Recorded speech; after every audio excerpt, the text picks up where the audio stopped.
When we think about partitioning of energy among the different components of absorbed radiation, that one of the factors that really determines how energy is partitioned has to do with turbulence. The authors state that heat transfer to the atmosphere occurs primarily by turbulence, the irregular velocities of air movement between the surface and the bulk air.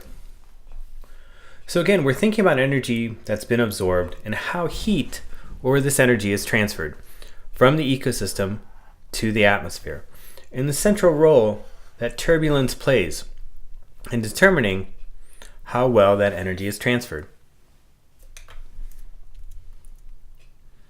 So we know that there's a couple different ways that energy gets transferred to the atmosphere from an ecosystem.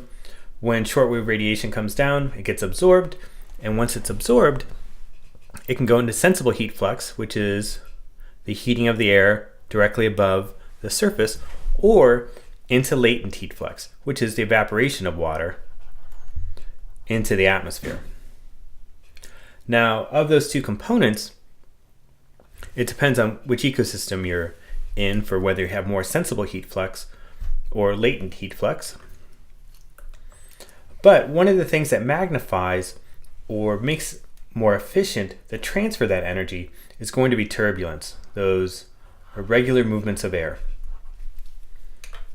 And that's going to, as I'll show, take vapor and also heat and transfer that away from the ecosystem up into the atmosphere where it tends to be colder and drier.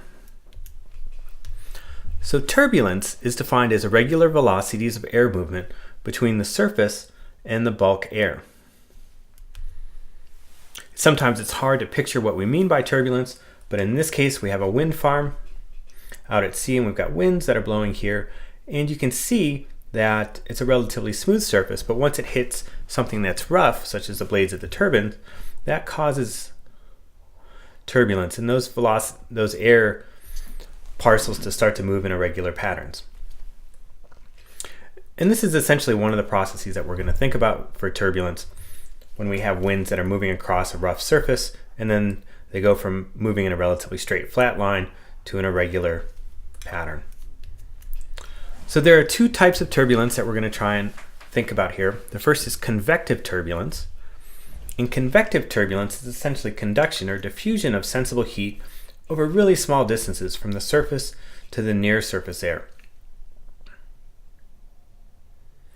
And so if we have a surface, we're going to have shortwave radiation that comes down, it's going to heat up, and then again we have kind of the diffusion of that heat from that surface into the air right next to it.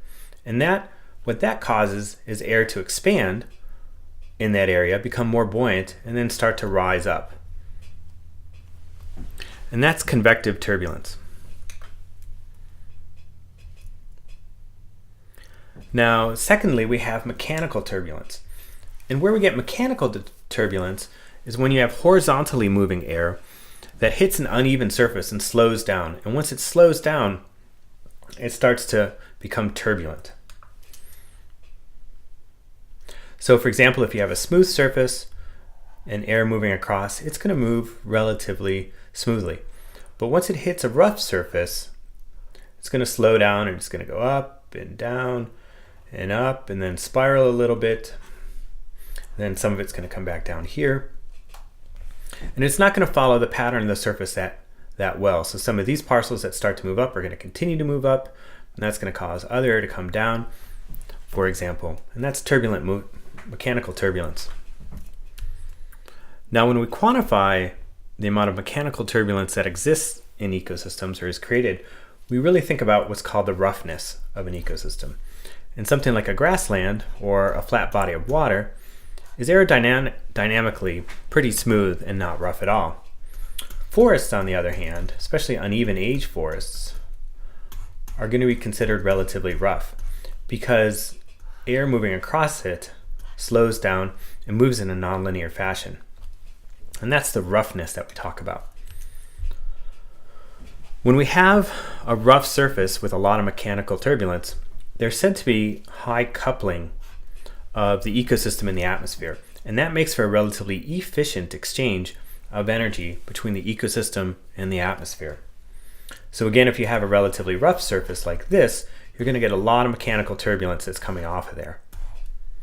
And that provides a lot greater exchange of energy. So warm air that might be here along the rough surface being exchanged into colder bulk air, and also higher moisture that's right next to that surface if it's an evaporative surface, being exchanged with the relatively drier, less humid air that's up above. And that's coupling.